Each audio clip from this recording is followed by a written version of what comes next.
भाई लोग नमस्ते, प्रणाम। मैं आप सभी का भाई, आप सभी का दोस्त रंजन यादव, आप सभी का स्वागत है हमारा स्पेशल भोजपुरी यूट्यूब चैनल पर।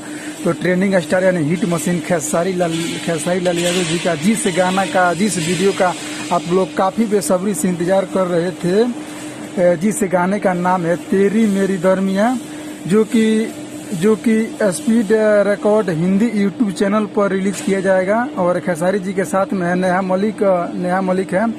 और बता दें आपको कि इस वीडियो में वीडियो डायरेक्टर दिवेश गोयल जी हैं और म्यूजिक डायरेक्टर को आप लोग जानते ही होंगे, जो काफ़ी हिट गाना दिए हैं, जिनका नाम है विनय विनायक जी।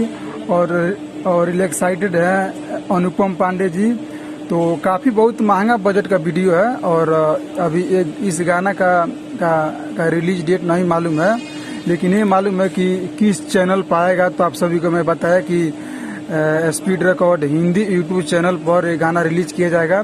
अभी रिलीज डेट नहीं मालूम है ये गाना कब रिलीज किया जाएगा, लेकिन आप सभी के बीच में बहुत ही जल्द ये गाना रिलीज किया जाएगा।